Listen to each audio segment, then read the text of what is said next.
All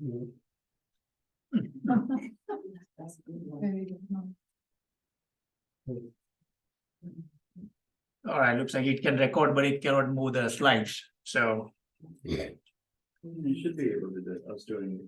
yeah, somehow it's not. I think you have to select the application focus needs to be on that, that's it. Okay, Now gotcha. you should- All right, good. Yeah.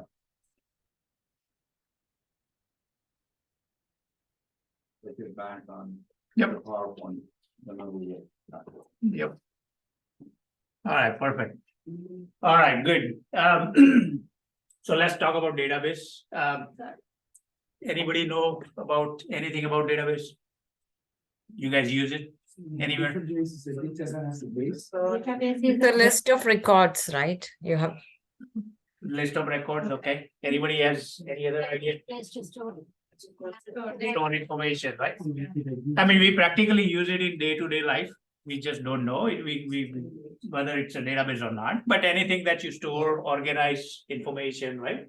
That's considered database as well.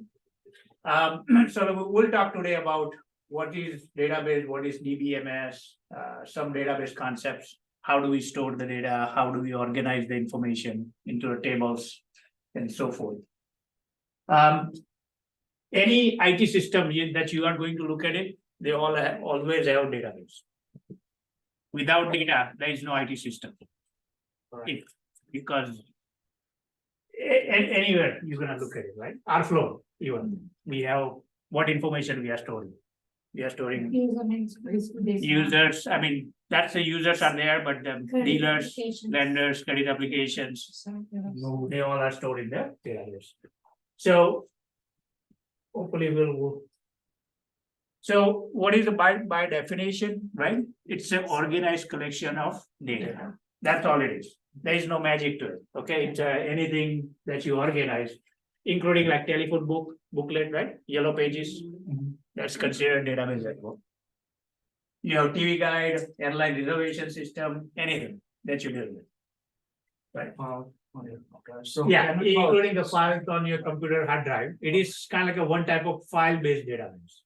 It is a database, but it's just stores the file information. Local database. Yeah, local. Yep. Now, before the database, before we had computers, right? We had the books, yellow pages, all those paper-based items, right? They are still database. I mean, Yellow pages. yeah. I mean, do you guys do you get yellow pages still? No? Right? I mean, we get it here, and I throw it out right away. Right from the mailbox, it goes in the dustbin. I don't know why they said it. Every year they send me. I think. Anyway, so I mean, all these things are considered database, right? Anything that we organize. If you are remembering birthdays of the people, you might access a database, right? You can recall it, store it, whatever. Okay. Now, what is data? And what is the information? So data is anything that we organize, any piece of information or any piece of information, smallest piece of information that we collect is considered data. Now, once you collect bunch of data, it becomes information for you, basically. Okay, so that's the kind of like a little bit differentiation between what is data, what is information. Okay, right? It's when you look at all the data together, it becomes information. You make some decision out of it at that point. Okay, kind of like a customer information, right? You have what is data? Customer name, last name, first name, address. That is considered data, part of data.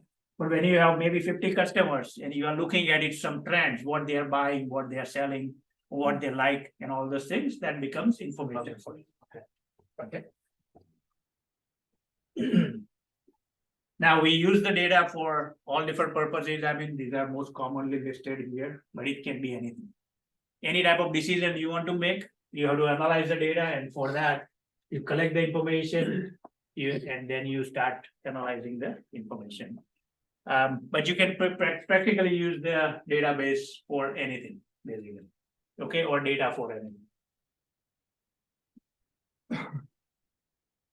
Okay. So I think this slide just shows you collect the data, it becomes information, ultimately it becomes a knowledge, but the goal is to make some decision or action, right? So think about like a Facebook is collecting all the information about you. What do they do? Are they in the business of collecting data? Probably not. They want to make money, right? That's their goal. So they collect all the information about you, what you like, what you dislike, all those things. They will probably start showing the relevant ad to you so that you probably can buy something. In your newsfeed, if you notice, you're gonna see the relevant ad, what you like, what you dislike. What site you visited, they will probably show you similar ads to that because they collect all the information about you. They know more things about you than probably your parents or. Right. That's the power of data.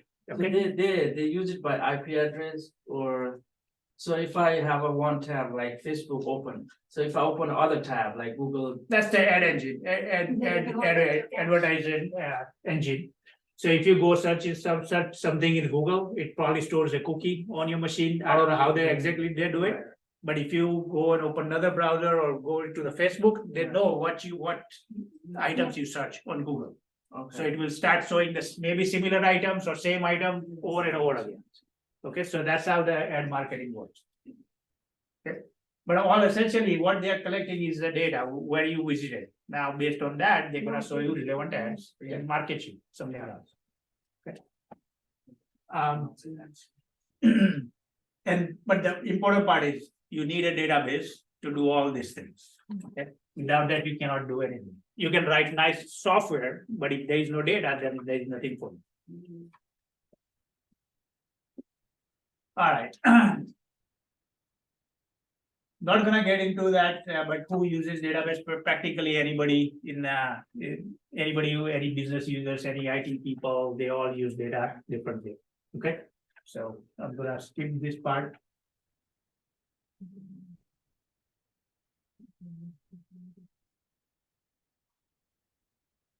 Okay, so in order to build the database, what is that you need, right?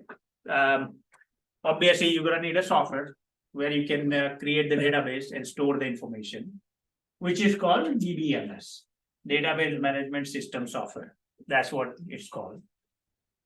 SQL Server is the one that we install on your machine, right? If somebody wants to use Progress, like he has different ones, so he can. That's again a database, or DBMS, basically software. Okay, where you can which is you can have one database or 1,000 database. It supports many number of database, but you need some software to create it. Now there is a concept called entities within the database. Okay, so entities are nothing but something. It's a grouping of the information that you are collecting data about. So kind of like a customer. Right? Customer is an entity. We are collecting information about dealer. Dealer is called entity as well in the database world. Okay. Same thing, credit application. That's a grouping of some information, right? So that's again another entity in our Flown database. Okay. So customer, dealer, well, we don't collect information about customers in our Flown, but we have user, dealer, lender, all those things, right? They are entities. Okay.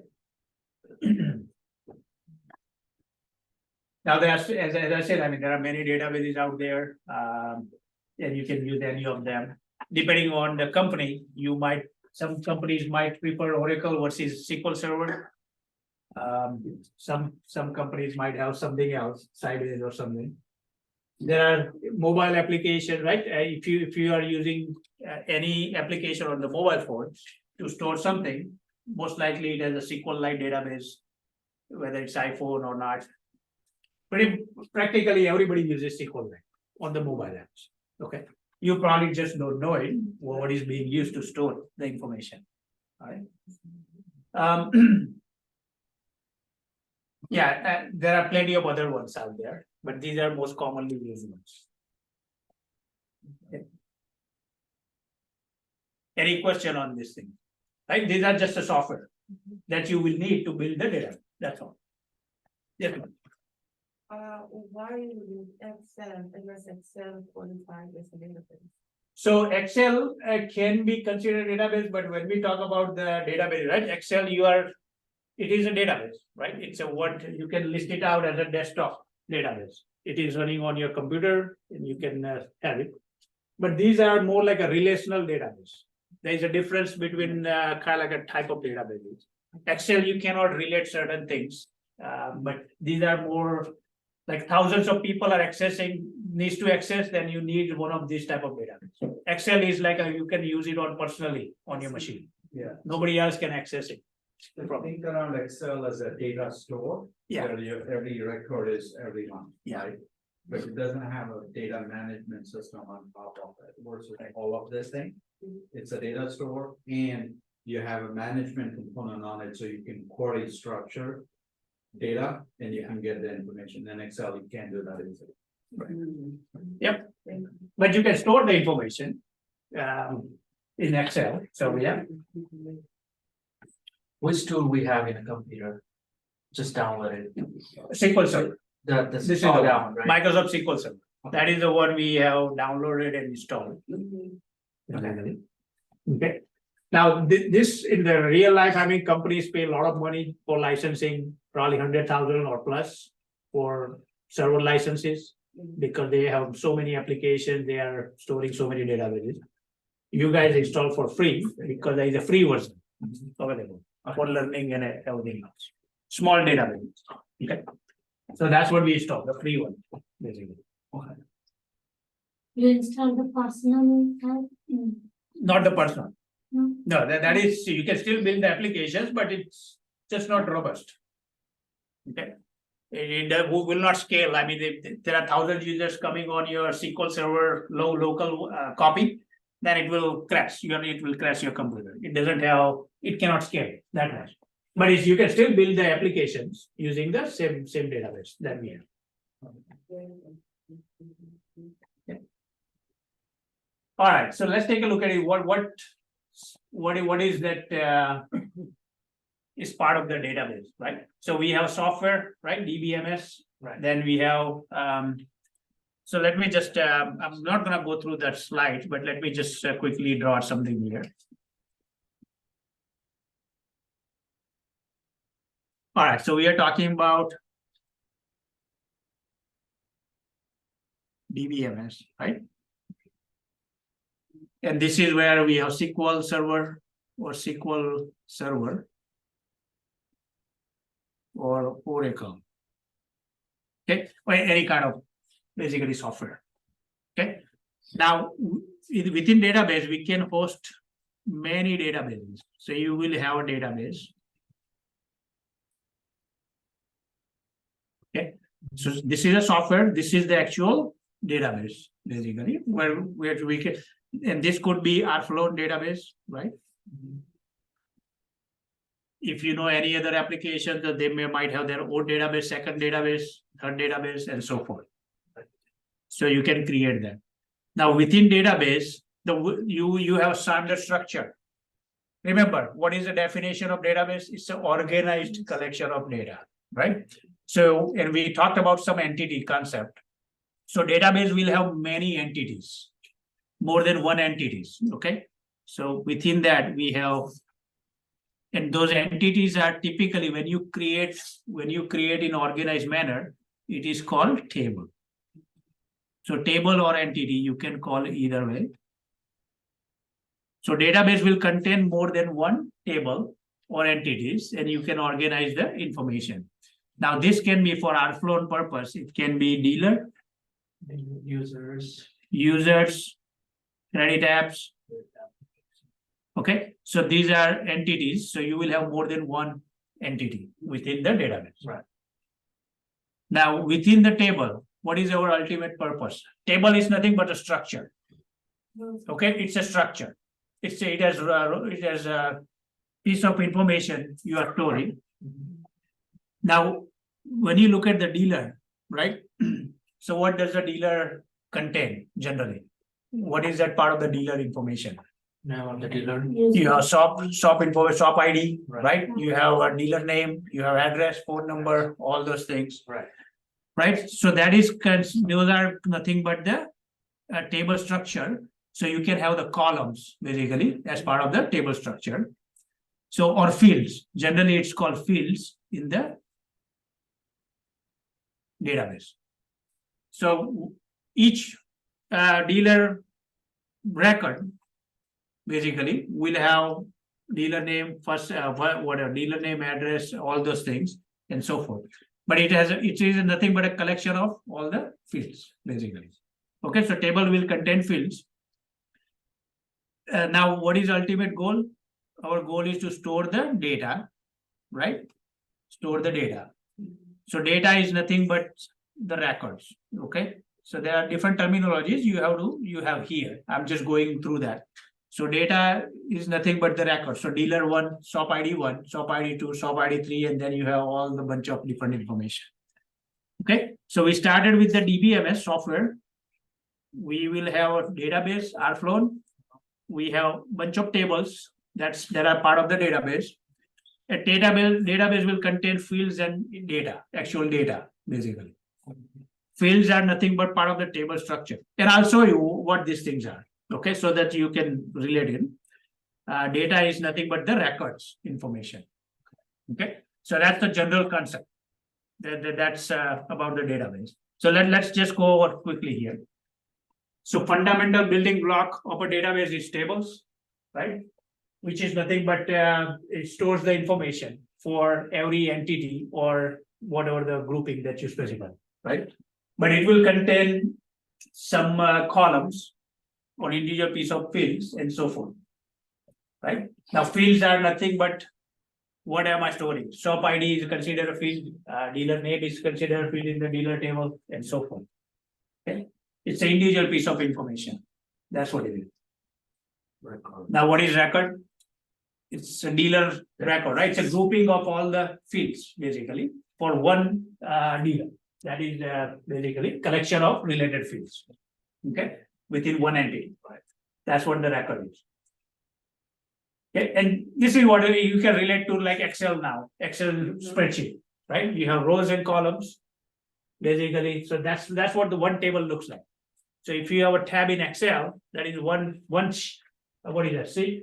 Sheet number 1 could be dealer information, sheet number 2 could be user information and so forth. But it will have rows and records. Okay, so that's the general concept. And this is how the one table will look like, right? This is a student table, so it has ID number, last name, first name, street, city, all those things, and so forth. Any question here so far? Everybody good conceptually? Does it make sense, right? It's not a rocket science. I mean, we already deal with this thing. We just have to relate a little bit on how we are using it. But this is a kind of like a sample data table or sample table. Now, column or field. So when we start talking about storing the information in the database, right? In the table. When you define the table, and you add, let's say you are defining the column called address. Now, what does the address contain generally? Street name. Street name, and those things, right? Some alphanumeric values. So each column will have some type of data type that you can store with. If it's a social security number, what would you classify as? Numbers, numeric. Right, it could be numeric, it could be text, depending on if you are storing the dashes within the social security or not. But if you store without dash, then it could be numeric, depending on the application requirement. Now, if you look at the Rflow data entities, right, it says what type of column field it is. In the entities section, right, you have all the fields, elements. It is a type specified element, which says a number. You can store only number. You can store text, and so forth. In the Rflow, I'm talking about Rflow system design document. I don't know whether you guys noticed that or not, but it does have this. What type of data you are storing? Okay. Yeah, the design document. You have this piece of information, what it allows, what that field will allow. Okay. So every field will have some type of data type. Okay, if it's a stop ID, we know it's gonna be system generated number, then it will be numeric function. Now there is a char or varchar is another data type as well, which is similar to text. Now the differentiation here is the numeric can be any number, right? But integers are whole numbers, integers are integers. 0, 1, 2, 3, 4, 5, 6, and so forth. You cannot store decimal values. It doubles, you can store decimal values. Okay, like 50.5, I can store in double field, but not in the integer field.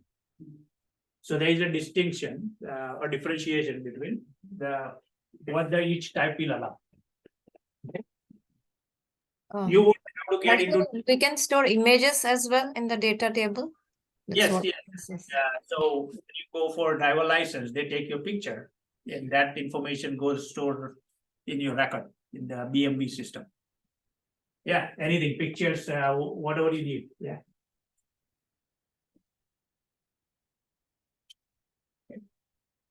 All right, now I'm explaining you this, but you will probably as a QA, you will never deal with it. But you need to understand what these things are. What is a data type and so forth, because when you are reading these documents, and if the things are supposed to allow only numbers, you are able to input alphanumeric values, that's going to create a bug. Okay. So that's the reason you are. I mean, there are database designers who goes through the process and they will come up with the database design, not you guys.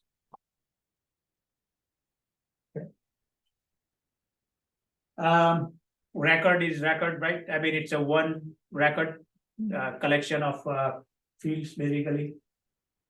Let me come back here. Okay, so we already talked about data type, which is nothing but all these different types. And data dictionary is generally, I mean, database developers, they maintain what is the definition of each table, what fields it contains, and all those things. Basically, or database designer will maintain. And this is how it will look like. Okay. So field name, what is a field name? What is a field type? What is field name? I think this is what you have in the document, design document, system design for our flow. What is field name? What is field type? We probably don't have this length specified. Like how much can I put more than 20 characters in the last name? Here it says you can put only up to 20. You cannot store more than 20. Okay, that's what the field length is. Okay, but this is what it looks like, database dictionary. Okay. I'm gonna skip this part, but as I said, I mean, there is a whole process, the design process the folks will go through, kind of like a requirements, right? So people, database designers or system developers, they will look at the Airflow requirements document. They will analyze each and every piece of information that is put together. They will look at the forms, credit application forms, and they'll identify each and every element, say this is what needs to be stored in the database. Okay, so that part is that process is called database modeling process, done by the designers and developers.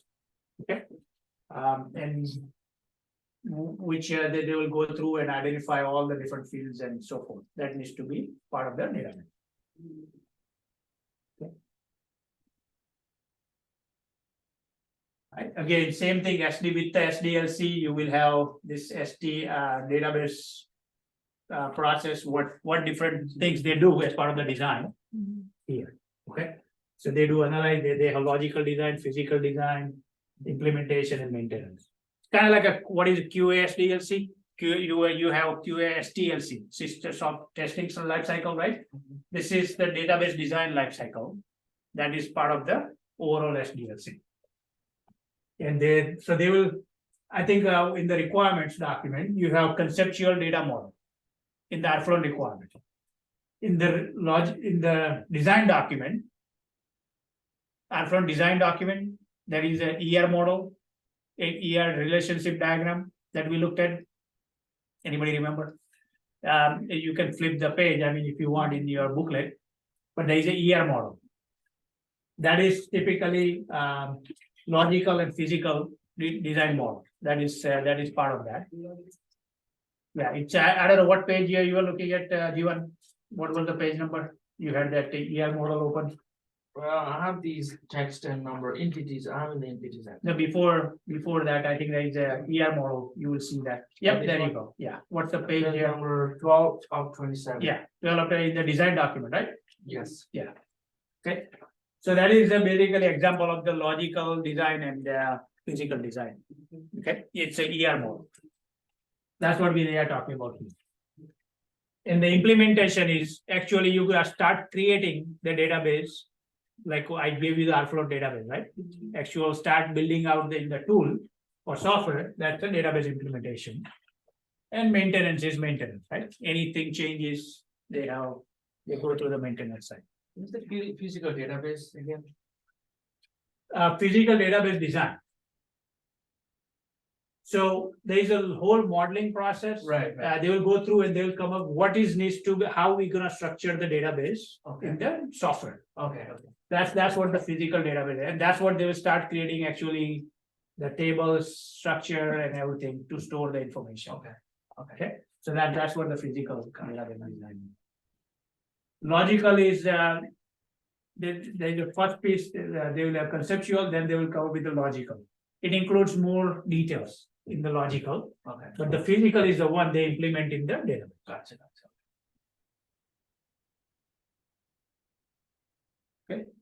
All right. So we'll skip that. So what do we do generally with the database, right? Obviously, purpose is to enter, query the information, store the information, creating the reports, everything, right? And so forth. But let me jump to here because this is the important part for you guys. Because whenever you are as a QA, you probably will get access to the databases as well. But you will not, if you don't understand how the data is organized or structured, then you cannot write many queries because you need to write the queries against tables. Okay. Table structure. Okay. Right. So this is kind of like in order to write the queries, understand the table structure, you have to interpret this type of diagrams. Okay, so this is more of a logical diagram. This is an example of a logical diagram. It does not have many details about what is there, right? But it talks about the relationship among the entities that is stored in the database. So here, the way you read this diagram is you have customer information that is stored in the customer table. You have order. So customer is related with the order. So here, when you see some of the notations here, so notation meaning like this is the notation, okay? You're gonna encounter another notation, something like this. Or you're gonna have another notation, something like this. So these are different lines. This line represents relationship. Relationship between the entities or tables. Okay, so this customer is related with the order entity. The way you read it is customer places one or many order. This represents one or many. Okay, this one does not have any lines here, so it says one only. So this one says one. Okay, this one is many. Okay, so one customer can place many orders. Okay, that's a relationship. Now, if you since it's a relationship, it works both ways. It's not a one way. Okay, so order belongs to one customer. One or many orders belongs to one customer. So what it says is our system should allow storing many orders for one customer. That's how they came up with this design. for that. Now, again, same thing, if you look at the product structure. So you can read the same way, product belongs to order line. Okay. And one order line basically will contain one product. Okay. Now, this is a very common structure for if you go in the grocery stores, right? This is the common industry standard model for the ordering system. Okay. So order, again, order contains one or many order lines. So you will have many order lines, and each order line will have one product. So you order banana, so it will be some order line number will be assigned to that. And the order will contain many different products according to this relationship. Now, let me talk about the R flow, right? So let's go back to the R flow.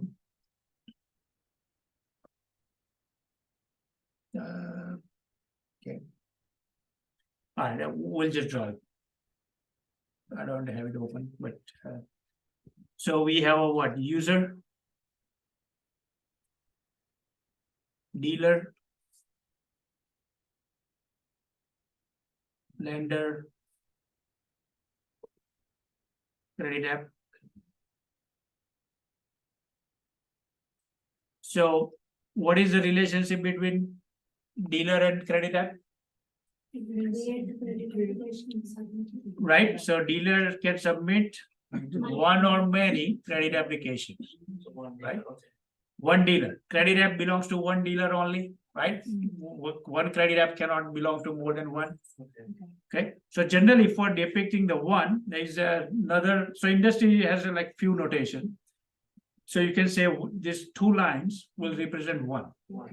Okay, and there is here another notation called zero as well. So zero, if I put zero here, before three lines, Right. that becomes the way I can read it is one dealer can submit zero or many credit applications. So if I have a brand new dealer, they may not have applications here. So our system needs to accommodate that scenario for storage. So in this case, when we say this one, zero or many, then it will work fine. Okay. Now, what would be the relationship between credit application and lender? Sorry. No, but what is the relationship between lender and credit application? It's a one-to-one, right? Approve or reject, right? No, but it's a one application. So when I create application, I assign to only one lender. Yeah. Okay, so that is the way I can depict is something like this. One to one. application goes to one line. Yeah, so credit application belongs to, can go to only one lender. Lender can only approve basically one credit app. Now, is that true? Lender can only approve one? No.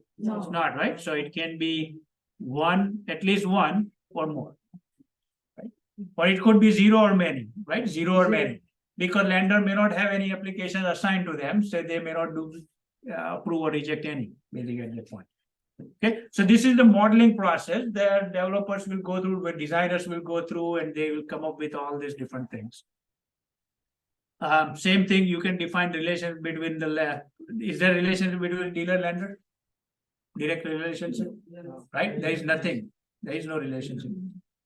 You cannot have because the lender doesn't know dealer. Only they communicate via credit. There is no direct relationship. Okay. So this is the modeling process. Okay, I'm going over the Columbus State as a one full semester class on design, database design. Okay, there is a lot more to the design and so forth. Okay, but I'm just giving you a high level overview so that you can read this type of diagram. What is this relationship? What are the notations and so forth, so that we can write the queries.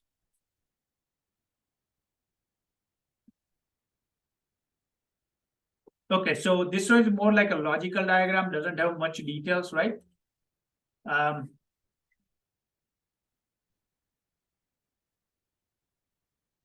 So this is a logical, okay? So now when we go to the physical diagram, so generally it has a little bit more details. There are additional things they added here on this diagram. They have identified all the different fields and so forth. But here, the additional things are primary key and foreign key. the important concepts on the relational database designs. Okay, so when they are talking about physical diagram, physical meaning something, this design is final, I'm gonna start creating the table structure, start creating the relationships and everything in the database. Now relationship, right? This is the logical, this is on piece of paper. Okay, but how do I implement in the database this relationship? How do I make sure these entities are related? Okay, in the table structure. So that's where you have primary key and foreign key comes into the play. So in this example here, and we will come back to the other example and we'll see how that changes. Okay, so in this example, I have a book and chapter, two entities. Now they have these fields. Now primary key is something that you can identify uniquely within a table. Okay, so primary key is a column or a field that will always contain a unique value, no matter how many records you have in the table. So if I have 50 books, each will have a unique book ID. It's kind of like we all have a social security number that will never repeat with anyone, right? It's a say it identifies you. Same thing. In the table, you will have one primary key that will identify the record uniquely. Okay, so book ID will increase. You can have the titles, different titles, whatnot, but you can say 1, 2, 3, 4, 5, 6 in the book ID. What is primary key for dealer? Franchise ID, Which one? franchise. Well, franchise number could be primary key because it could be unique, but what is the actual identity or what is marked as a primary key? It's a SOP ID. SOP ID is a unique number auto incremented by 1. So it is a dealer table has a SOP ID, but technically franchise number can be primary key as well. But they haven't marked that franchise number. Sure. So here book, and then you have chapter, right? Chapter is another entity or another table. Now these are all different information. Now in order to relate these two tables, book can have many chapters, right? Chapter belongs to only one book. Okay, that's how this relationship is. So in order to relate these two tables, you carry the book ID or primary key of one table to the another table. Okay, so here, so I have a book ID 1 here, right? There's a title called whatever, XYZ in this table, and then summary can be anything. Then here, when I create a chapter ID record, right? So I will have a chapter ID called 1. Then I will have a book ID, will also have a value of 1. Then chapter number could be 555, and chapter title could be anything. Then I have another record in this table, chapter ID as a 2. It's a primary key, so I need to increment by 1. But then book ID can be 1. So that's so these two records in the chapter table has the same book ID, so that I know, okay, this chapters belongs to this book. This is the how I can create the relationships in the table. If I have a second book, I could have another 5 chapters for that, another 5 entries for in the chapter table for the second book. Okay, so what's the rule here is generally, if I want to relate customer to the order, let's say I have a customer has a called cust ID field as a primary key. What do? I carry this field to the order table. I will also have a cust ID. Okay, and I will mark it as a foreign key. Okay, so concept here is primary keys are primary keys, right? Uniquely identifies.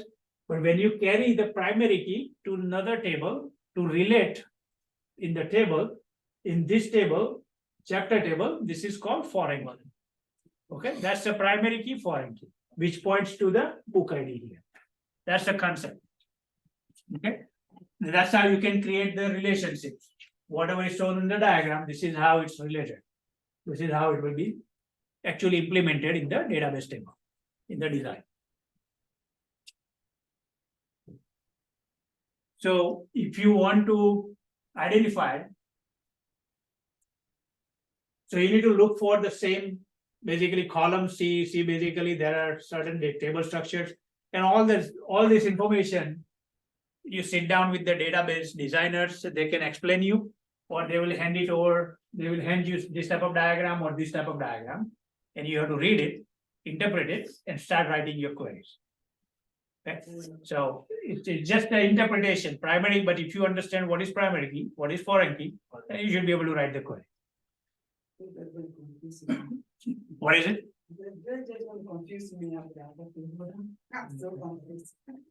It is a little bit confusing, but once you start getting writing the query, then it might hopefully make sense for that flow. Can you give an example in a dealer with this foreign and primary? So let me flip to the database now, right? So I'm going to go and actually open my database, Airflow. You don't, let's not touch it yet, okay? Let's not touch it yet, there's a little bit more to cover. Okay, so because then you don't know how to write set queries, so we haven't really talked about it. This is just a concept, conceptually right now.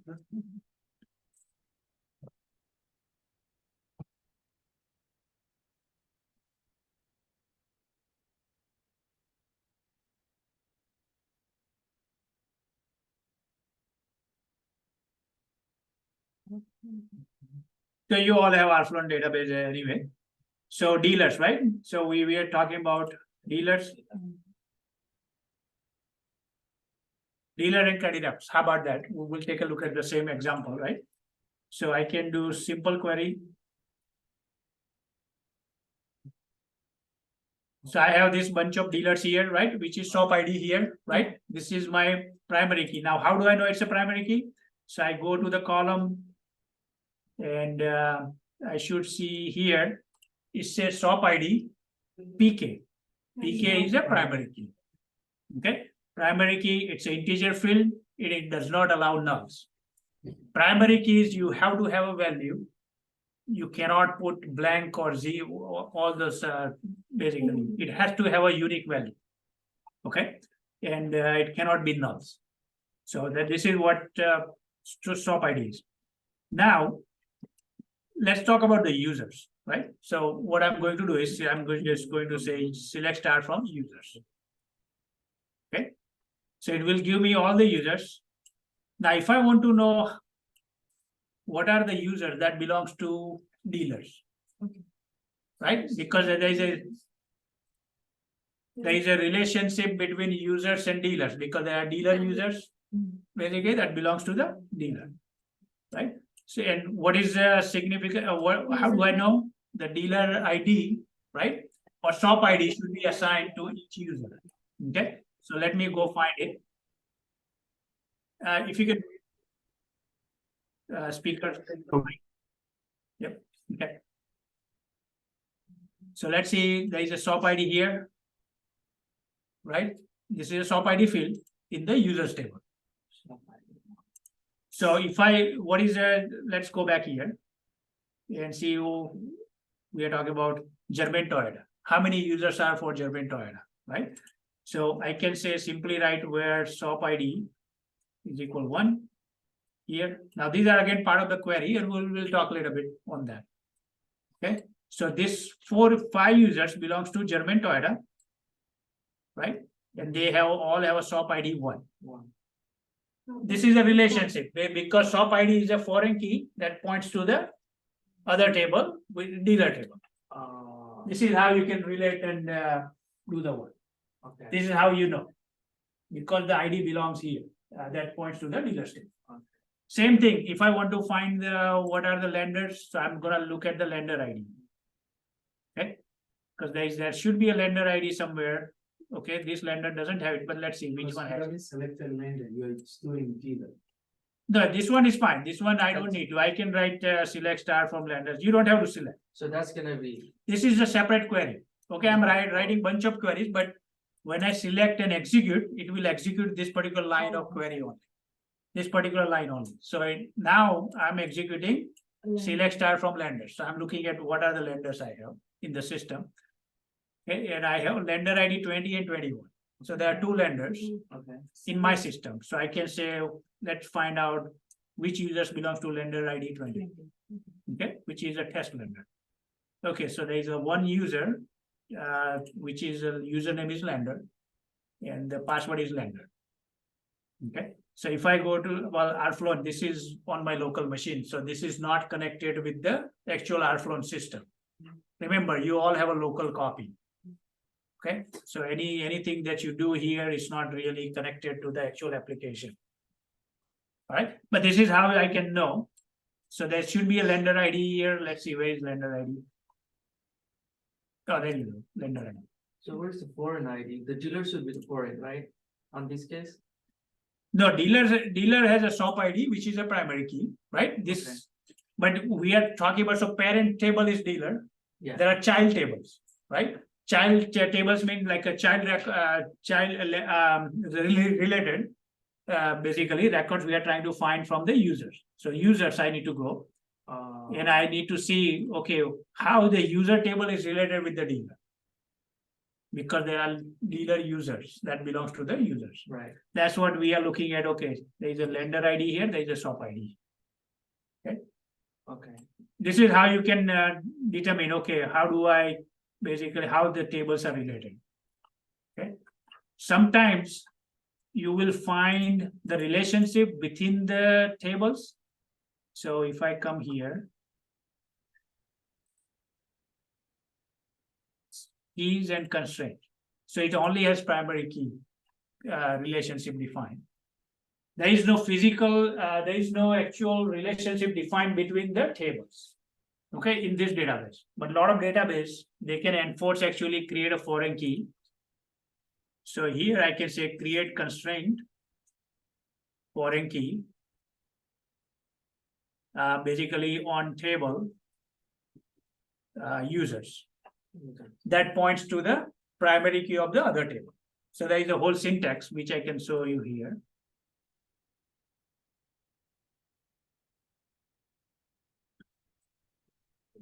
Okay, foreign key in SQL. So W3 points me to W3 schools, right? Okay, so this is how you can create a constraint.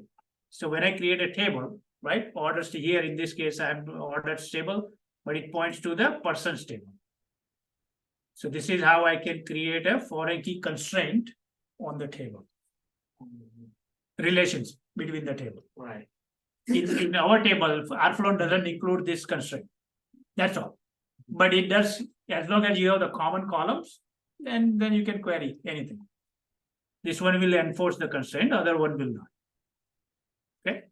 So this, so person's table, it points to the person ID of the person table here.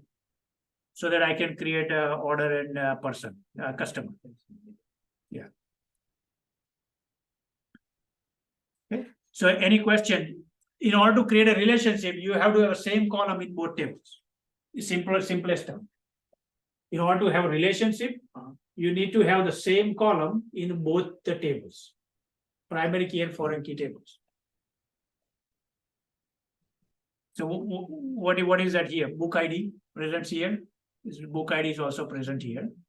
Then you can query this piece of table or join or create the relationship here. So what you're trying to say is, before you can query two different tables, you should have like a common columns or common piece of information between these two tables. Okay. Here, So basically, let's say we have two Excel documents. yep, One of them has to have, each of them has to have the book ID yep. before we can make a query that can connect the two. See, the book table is a kind of like a book table, right? It contains the information about book. It has a book ID, right? Now, if you want to relate any other table with the book, you need to have this book ID carried over to the second table. So in the chapters, in the Excel, right, you have a second tab. So in the chapters, see, right, you will have a chapter ID, one book. You will have same value as here. So not just a column name, but the values here as well. So if the book ID 1, you want to relate this chapter, then you need to have specify that information here. Kind of like I showed you example here, right? So this one will be book ID. So there are multiple records here. Same thing we are doing here, right?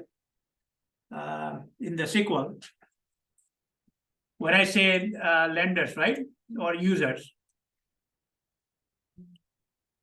I have many users, but how do I this shop ID, right? They have one value of 1, which points back to the dealer's shop ID. So then I can relate those two tables at that point. So it belongs to German Toyota. Okay. Does it make sense, Thomas? Still confused? Ask me a few more examples. I could do. Yeah, all right, okay. I'm confused too.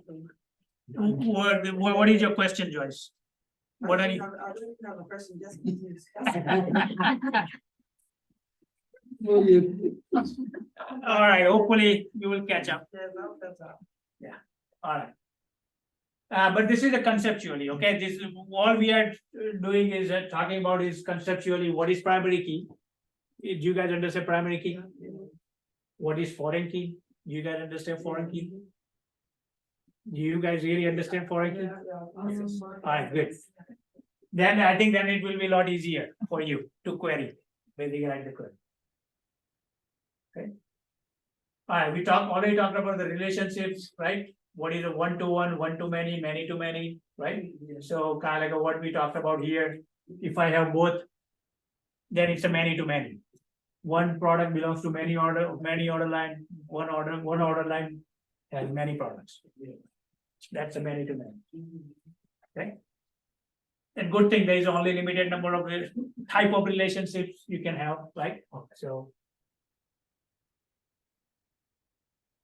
Okay, now normalization is a process of designing from the requirements gathering to coming up with the logical model, physical model, and the final database implementation. Okay, it's a technique. But why we need more normalization? Why do we even design? Can I just create like Excel-like spreadsheets? Will it work? Yeah, it will work. But when we are talking about writing the information to the database, retrieving, you need to design it such a way so that its retrieval is faster. Otherwise, if you have all the data in Excel, yeah, you can work with it. In one table, you can dump all the customer, dealers, everybody. But it's not going to be efficient to update the information, retrieve the information, and from one table. That's why you apply the normalization techniques or design techniques. Okay. It will also eliminate some redundant data storage. Okay, so that you want and the data and storage is money, right? Bigger the hard disk, you're gonna end up paying more. So you apply normalization, it will eliminate some redundant data storage and so forth. Okay. And it will also help identify what is primary key, what is foreign key, how do you relate these things, all the design principles. So if we start out with Excel-like spreadsheet here, and we apply all the design principles, design techniques to create a very efficient database. Okay, we take this information, then we have to, it will come up with this many number of tables. Okay, and it will organize the information in much efficient manner, so that you can retrieve the information, you can update the information with flip of a second. Okay. So that this is the same information here. It's organized and stored in this manner, right? In the relational database. So we have what, five tables from one spreadsheet, right? Okay. This one is like, more of like specific groupings. Yeah, you apply the design principles on the data that you had in the previous one. Remember that the rule says, you see here, this I'm looking at the student record here, right? Top here. This student record, Larry Muller, he repeats 4 times, right? The address information repeats 4 times for him. The classes are being repeated, instructors is being repeated, everything. So it's creates a lot of duplicate data. If I want to update his address, I need to update in the 4 different records instead of updating just once. So it's a 4 times slower than the updating single record. Right? So this one does not create efficient database. So if once I apply design principles, I come up with the relational database. So I create a class table which has a unique class information, right? I have student table, it has all 4 students here with a unique student ID number, course ID number, teaching assignment. Has a course ID here, instructor name, term, right? Then enrollment table. So I have student ID and course ID. So let me ask you, what is the relationship between how do you retrieve the information, or what's the relation here? Enrollment with what is a primary key, what is foreign key here? Primary key, student ID. Enrollment table? Is it what the rule says? It cannot repeat. Here it's repeating. Student ID. Enrollment table, the primary key would be the course ID, right? Is it really true? 350, 350 here. Oh, okay. So what is the primary key here in the enrollment table? So is the grade, because it hasn't repeated. Grades. Grades No. are the term repeats. So what is the primary key? What am I missing? No, student name, if you put student name, then it's defeats the whole purpose of the relational database. Holiday school name. There's no primary key. No, you can, so primary key, you can mark multiple columns as part of your primary key. So if I look at this combination, student ID, course ID, does it make a unique combination here? Which it will. Student ID 350, A21, 372, 21, 375, 448. Does not repeat that combination. So I can mark more than one column as part of the primary key. Okay, so primary key contains one column, or it could contain more than one column. Okay, so same thing, foreign key. Basically, we'll have the similar concept. Okay, so primary key, you can mark both combination as a primary key, combination of that as a primary key as well. Now, what is the foreign key? How many foreign keys are in this table? In the enroll table, how many foreign keys are there? Remember, what is the concept of foreign key? Student ID is the foreign key, course ID. Okay, so student ID a foreign key to which table? Student. Student table. Right, so it is pointing to the student table. Course ID is pointing to the which table? Class table, oh no. Course ID. Here's So the. it can point to the class table or here, right? It could go either way, depending on where you want to. Generally, it will go to the class table, because this is more of a teaching assignment table, right? So teaching assignment, again, course ID, the same term basically, and teacher here. So most likely it will point to the foreign key here in this table, class table. Because it's a class table is more logical, makes sense, logically makes sense. Yes. Working for Columbus data missions, I didn't have this, just writing this. I mean, this is pretty standard one. I mean, Yeah. these are standard models, class instructor, teaching assignments. Pretty much all the school system, they will be built up. I mean, I'm sure they have 500 tables generally, Yeah. okay, not 5 tables, but a lot more people are there, a lot more buildings, offices, all those things. Okay. So hopefully this gives you some idea what is primary key for a foreign key conceptually, right? And it helps you understand that part. Okay.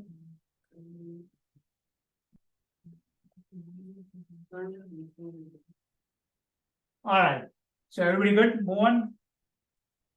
Hey, now the fun part. This is more of a conceptually, the design concepts. Okay, what we talked about is what is database, what it contains, how you create the organized data. That's the process. What is primary key, foreign key? We haven't done anything in the SQL, right? So where does the SQL come in? Okay. So we have all the database thing, but where is the SQL? How does it fit in? Okay.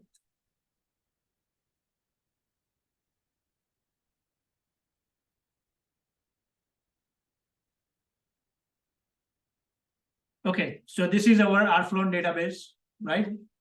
So what are the activities that you think that happens based on the Rflown application that you have seen? What are the things that you can do?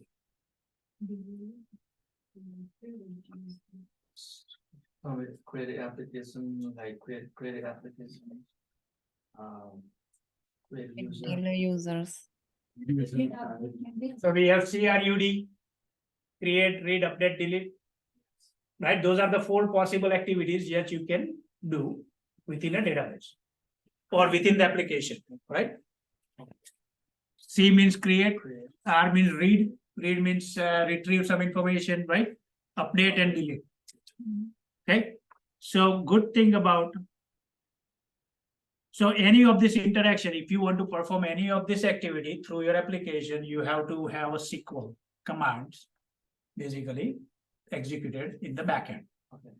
Okay, so when you go and search for dealer or user with whatever username or something, right, on the user module, then what type of activity will it will do? So this is my if I go to Rflown, I'm gonna go to the user module and I'll type in something ABC and click on search. What is that activity? Retrieve. Right, retrieve. That is the read or retrieve, right? So what it does is it executes it takes your string and the code, application code will generate a SQL statement and executes in the database in the backend. Then it will retrieve all the matching results and show you in the screen afterwards. Okay, so that's the one activity. Update is if you open the existing user, retrieve existing user and click on details, and then change his last name or first name, whatever, and click on save. So that's update. You are updating the information for that user. If you are creating a brand new user credit application, that's creating a credit application. That's the create. And what about delete? Delete the user. But do you have that capability in Rflown? You don't, right? There is no delete capability in Rflown. Only thing you can do is active or inactive, which is still update. You are updating a piece of record for information. It is not a delete. Delete means physically removing from the table. So user table, I can physically delete the record from the user. So record is gone. Okay, but you don't have access through the application, but you can do it in the backend. All right. So those 4 activities, right? C, R, U, and D. The good thing about SQL is there are a set of commands that you need to learn in order to perform these 4 activities. For reading, you have a select command. This is the command which I was typing, select star from dealers. That is a select command. Read the information. For create, there is an insert command. Insert new record into certain table. For update, is the update command.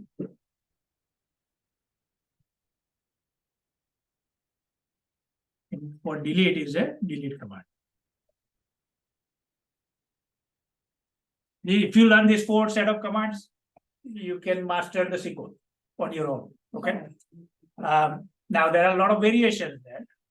Variation meaning complexity comes in as you have, because generally in a table serve, there could be 500 tables. You might be querying 5 different tables together in a single query. That's where the complexity comes in. Okay. But for simpler stuff, we're not going to dive into those type of complex things, but I'll show you what is the basic thing that you need for this command. Now, when you are creating, so this is the most likely command you will use 90% of the time, Right, selecting. right. Because you gotta save the information, right, from the application. How do you verify in the table? So you will actually go and see if everything is stored correctly on, right? That's where you will go and run the select command basically quite often as a keyword. Now, when you are creating your test data, you're gonna wipe out certain records because you're gonna execute certain test data, right? Certain scenarios or test cases. Then you probably, before the next run, you're gonna wipe out all the information, all the test data that you created.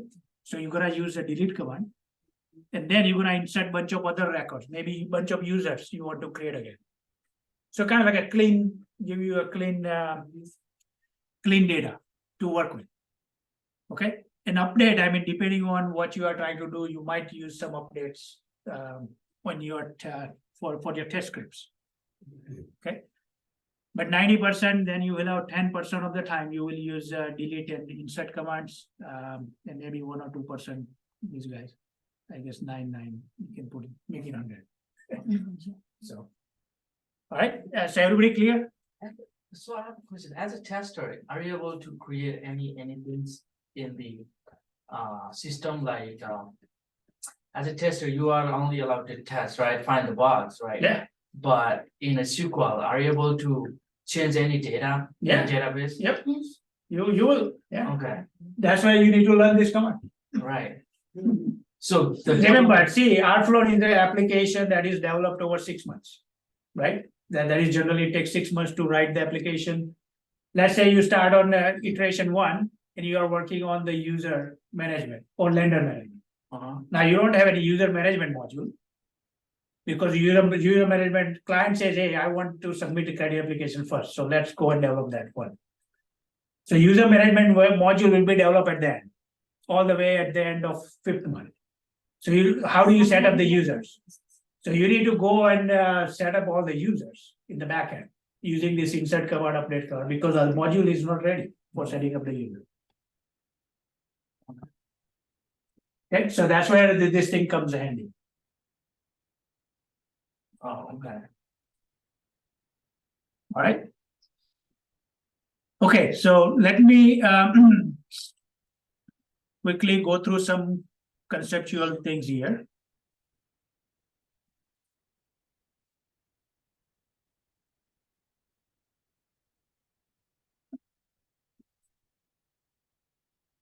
So SQL, right? Pronouns SQL or SQL.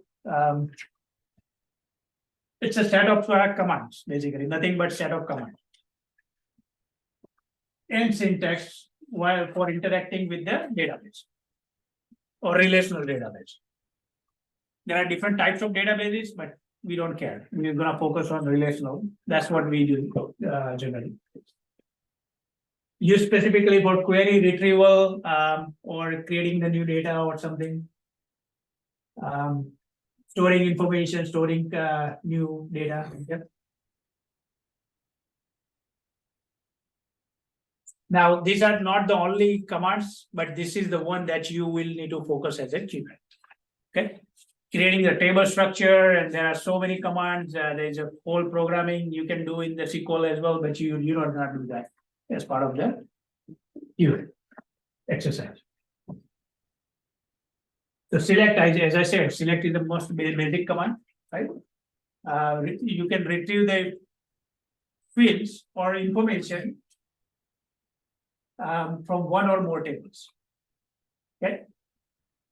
For example, here, select last name, first name. So here, now I mentioned you guys, right? You need to go and look at the table structure. What is the actual field names? So these are actual field names that you need to specify. Okay, those are actually column names, field names. Okay, that's what it is. And then you can say from whatever table. So from users table, basically. And it will when you execute the command, it will retrieve whatever field you specified in the query result. Okay, that's what it is. All right, let me just come here and show you here. Okay, so here, by the way, SQL is not case sensitive, right? So you can do select like this or select something like this, it will still work fine. Okay. Select, right? So select star from, let's say, dealers, we'll deal with the dealers. Okay. Okay, now dealers is a table name. Okay, it's a table name. So if I come here, I see all the tables here, right? This is a table name. Dealers is a table name. Now DBO is it's a database owner. You don't worry about it, but it will show up here. So good thing when you are doing it in the SQL, it will start showing it those things here, the table names. Okay. So if I run, what this syntax is, star meaning all the columns. Okay. So return me all the column from the dealers table. Okay. So if I run this command, select, and then I have execute button here. Okay. Then it will return me all the records, all the columns. There is no filtering anywhere. Okay. But let's say I just want to retrieve the shop name and franchise number. And how do I go about it? So I replace star with the actual franchise. So once I start typing in, it will show me franchise number field. That's the power of the tool, right? When you are working with the tool. And then shop. If I type in shop, it will say what is the shop name field. So when now I can execute this command, select that line and execute, it will show me shop name and franchise number. Okay. So now, so that way I can restrict this thing. But what is the syntax? So syntax is something like this. So select, you have a bunch of fields. Then you're gonna say from which table.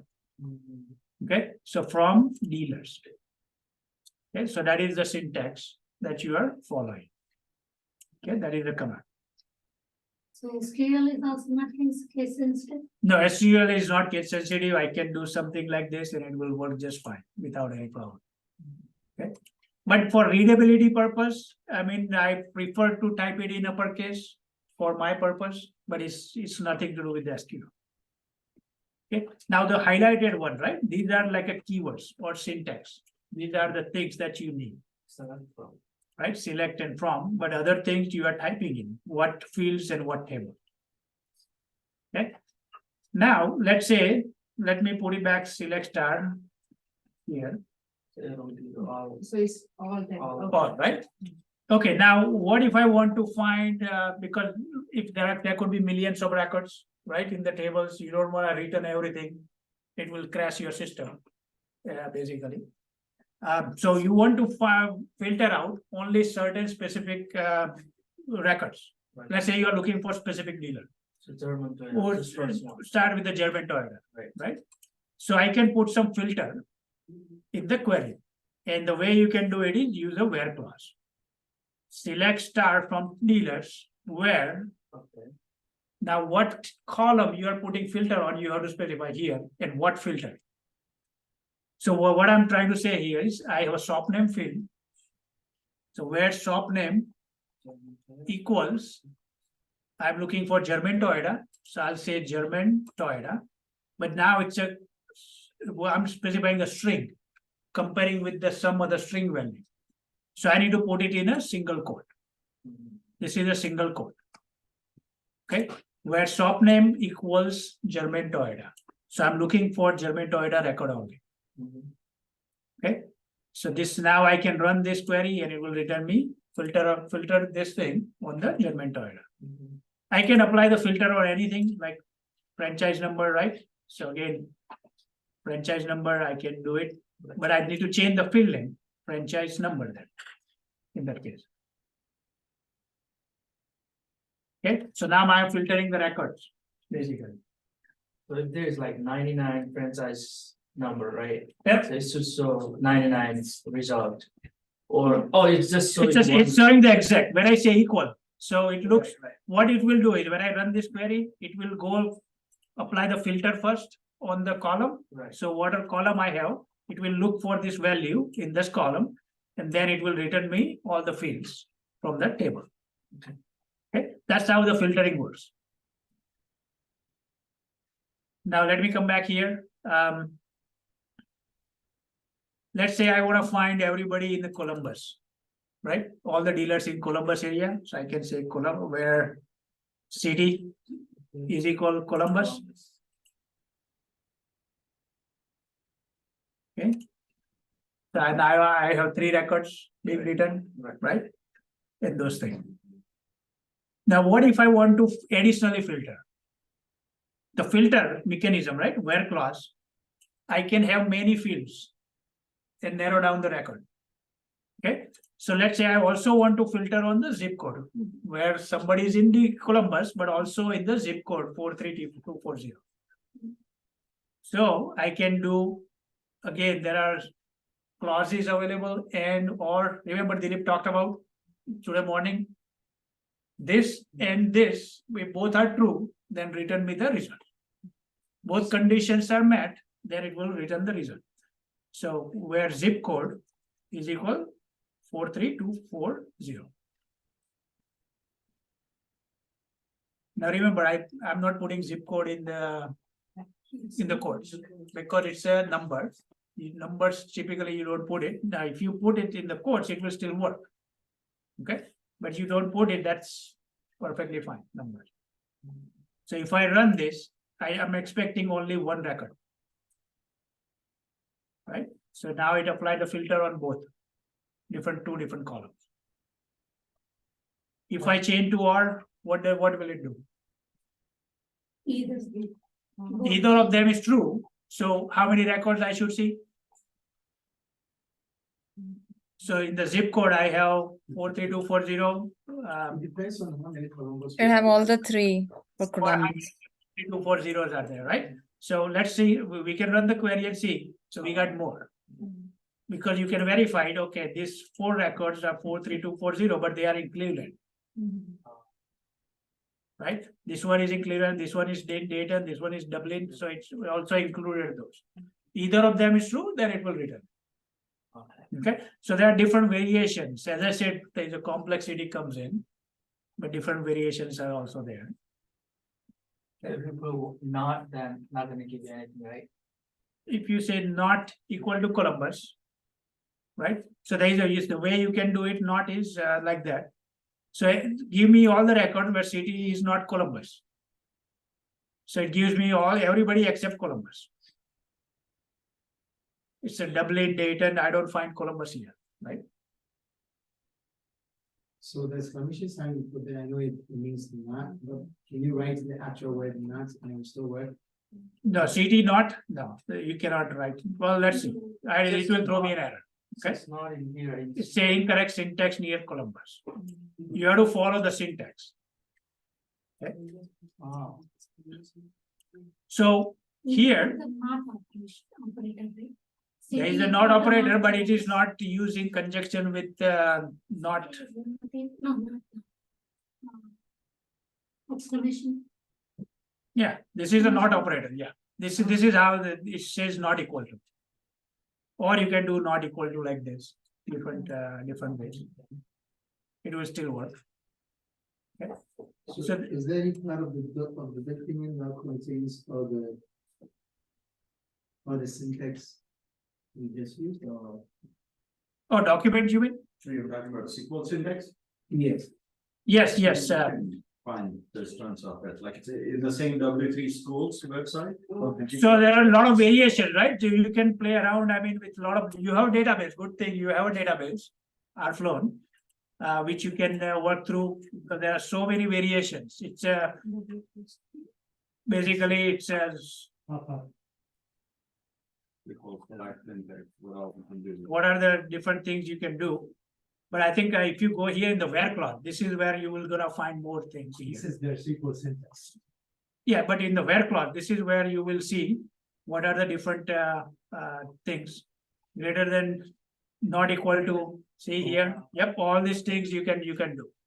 Okay, different things. All right. But again, it's, you have a database, you can practice all these different things within the table in the simple queries, right? Like what I'm doing here.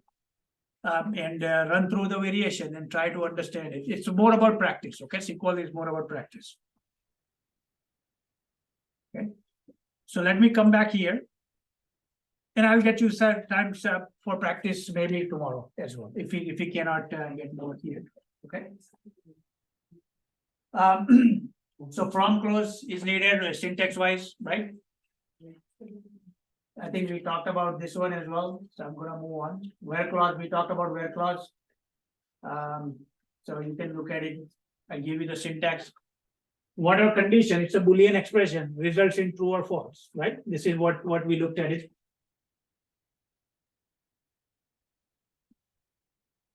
Okay, so in this example, there is a table here, right? Textbooks.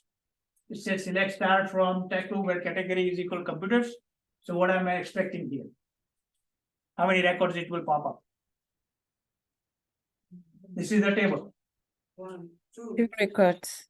Right, 2 records at Advanced C and Java intro, right? Those 2 should show up basically. Advanced C and Java intro. Okay. Okay, so I have textbooks table, text publisher. Now I'm looking at the price less than 110 in a filter. So how many it should show up? 1 and 2, right? Again, Java intro and philosophy. Those 2 will show up. Okay. Now we talked about a single table, right? But you can also do multiple table, basically. And that's where you will have complexity, added complexity of joins comes in. Okay. So join has a little bit different syntax. So here, select star on. I think this is not the correct syntax. Let me show you the different one here. So I have 2 tables here. Right? Let's take a look at this example. Textbooks and course tags. Okay. So I have these 2 tables. How they are related? Can anybody tell me? Can you, right? So they are related in title because they have the same columns and same values. You can see it, so you can relate it. Okay, so it doesn't have to be formal foreign key primary key relationship. You can relate as long as the columns are there and the values are there. Okay, so if I run this query, so what it says from textbooks course text on textbook.title equal coursebook course text.title. So it's joining on this title column, okay, where category equals columnist. So how many records am I expecting in this case? 1. Textbook title, so where Java intro, right? First thing it will do is it will filter on join, create a join. Java intro, advanced C. All right. So they now I'm filtering on afterwards on computers, category computers. So both has computers, so I'm expecting 2 records here. Right? Because both has computer. So this condition will apply right after the join. Okay, does it make sense?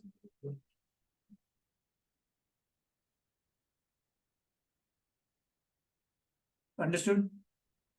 Still processing? Okay. Your math brain is processing, yep, okay, that's good. As long as it's moving forward, it's good. Okay. All right, so this is how you can retrieve the information from multiple tables. Okay, now this is not a standard syntax for joining the tables.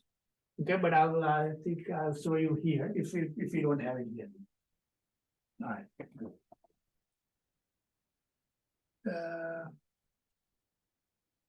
Okay, so let's talk about here. I'll show you a little bit different syntax here. Select star from dealers. Okay. Now let's say I want. Let's take a look at it. I want to get the users, right? Where shop ID equals 1, right? Or doesn't matter whether the shop ID equals 1 or not. I want to get all the dealer users. So what I can do is select star from users. I can join This is the typical syntax, okay? Inner join, outer join, there are 4 different variations. Inner join, outer join, full outer join. And what is the 4th one? I guess there is one more. Cross join. Okay, inner join, dealers. So what table I'm joining this table on, right? So forget about this guy. This is not in the picture. Dealers on, dealers dot, what fields are you need to join on? So what's common between dealers and users? What fields are common? So what is the primary key in dealers? Shop number? Shop ID, right? So Shop you have to ID. return a column name. So shop ID, does it exist in users? It doesn't? Not all users have. No, but the column exists in users tables or not. That's all it matters, Yes. right? So shop ID exists. How do I know? Because I can see it here, shop ID. This is users table.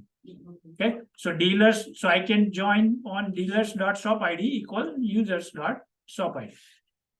This is a kind of like a typical syntax, standard syntax of joining the tables. Okay. Now, if I run this, I should see all the user that belongs to dealer. So if I come here and see who is belong to what, where did it go? Shop ID. Did I lose it? Okay, let me put that up front. Users.shop ID. So you can have combination. You can have one field that repeats. Okay, shop ID 111. So 4 users belongs to shop ID 1. 1 belongs to shop ID 2. This is 6 and other thing. Actually, 5 users belongs to shop ID 1. Okay. So this way you can create a join and create the tally. Now you can apply filtering if you just want shop ID 1 user, where shop ID is equal 1. So it will return you. Now it throws me an error. It shows me this red line. The shop ID belongs to multiple tables. SQL gets confused. Which table I need to pull refer this shop ID to? See, that's the reason we have users.shop ID and dealers.shop ID. Okay, so you need to say which table you are applying filtering on. Users.shop ID equals 1, and then it will work fine. Okay, so it says there are some common errors that you might have, and so forth. Okay. All right, any question on these things? Are And we I see- not, Harshal, are we not supposed to select when you're doing this inner join dealer on dealer shop ID, aren't we supposed to also select dealer.shop ID or? We did, right? So we put it on what 2 common columns are there from 2 different tables. So I can say users.shop ID. So here, right? This is where the join condition is. Users.shop ID is Yeah. equal to users.shop ID. This is what it will create a join condition. What column I'm joining the dealers table on? So aren't we supposed to say select dealers table here, like you have selected here, select user.shop ID there on the No, top? dealers table is there, right? It's in the join condition, so it's automatically selected. So I can select all the any column from dealers here. So dealers dot, once I create a join condition, Oh, it will, all the columns are available from dealers as well. So it's like a logical join. All the fields from both tables will be available in your query. Yeah, the key thing is that when you say it from users, your primary data that's coming in is from the Users table. table, yeah, It's not the combination union from both. right. It's everything that is in user table where meets all those conditions. Yep, that's correct. If you wanted data to be pulled from both table in the cross section, then you put it from users, comma, dealers. Yeah, or I mean, I have select star, right? If I do star, it will pull everything from users basically here.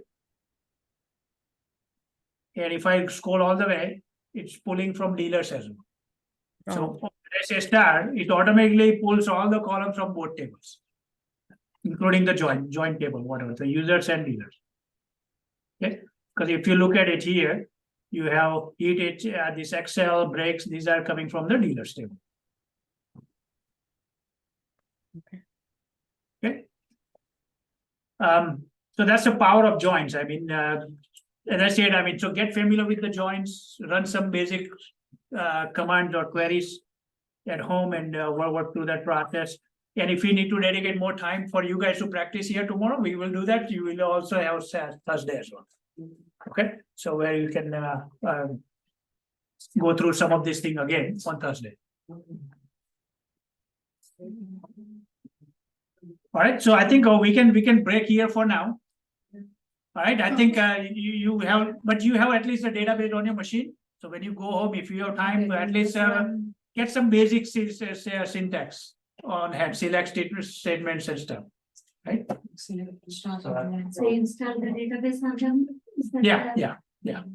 Database you sent us an email? Yeah, they all have it on the machine. Now let me show you one more time here. How do you access and open it, right? Because this is important. Okay. So I'm gonna do SQL. Now I think on your machine, you have to type in SSMS. Okay. So SS, because you have different version. Okay, so if your SQL doesn't work, if you don't see it, then type in SSMS.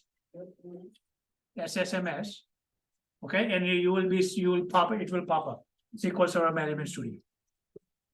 Okay, for me, I'm just going to do SQL and I'm going to open it. Once you open it, it's the same.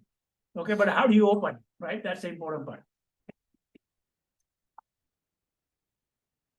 Okay, so let's so once it opens, right, it pops up this window and you have it selected, so you don't do anything, just click connect. All right, then what you need to do next is open the database, right? This is how you can plus minus, open collapse. And then you will see Rflow database. So make sure you open it, go to the tables, and maybe select one of the tables. Okay. And then click on new query. It will pop up the query window where you can write all your commands. So here now I can do select star from, and it will pop up dealers or what. And then I can, if you want to execute, select that line and execute. Okay, and it should be fine.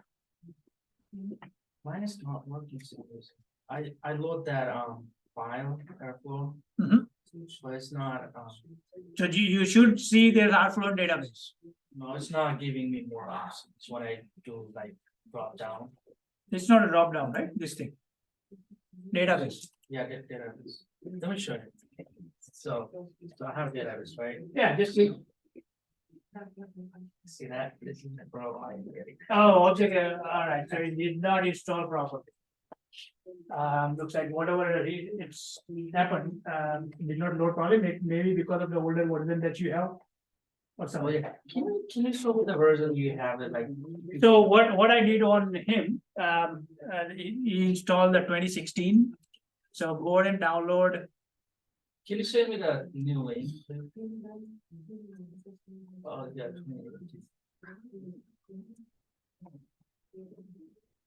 Okay, so you can say SQL Server 2016 Express download. You just need to search for it and find a link. I think it's should be there. Yep, there you go. So SQL Server, I can send you this link. Yes.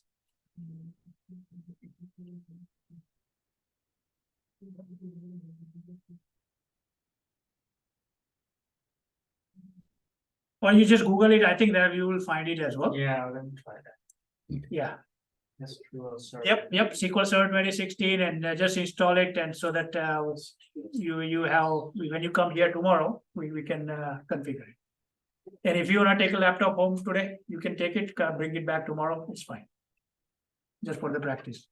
It's up to you. Will you see how to install it on Mac? Mac, unfortunately, I have no idea on Mac.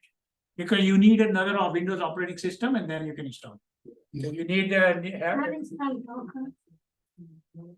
Yes, the Docker, there is Docker will not work. native client available on the Mac.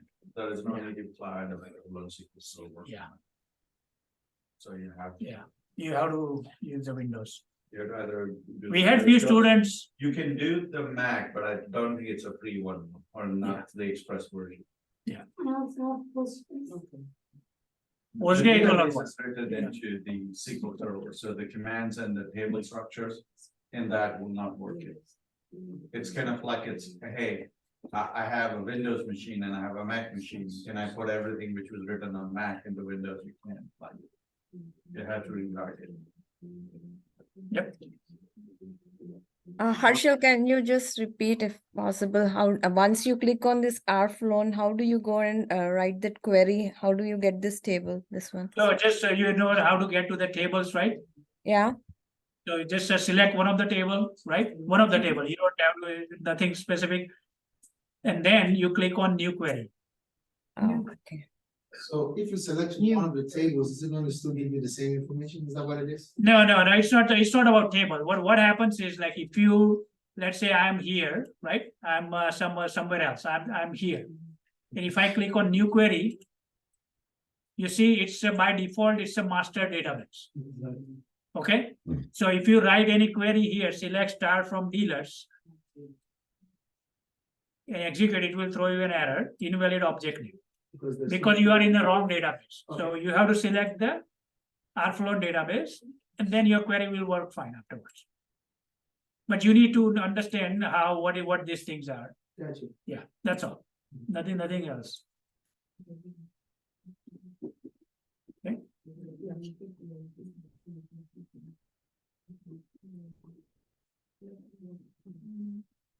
Okay, so everybody good? Everybody get in, right? In the database? Can you check this ones? Do you have all the data here? Yeah, you should have. Data is, you can create your own as well, over there. If you can do anything wrong. We'll restore the database afterwards. So.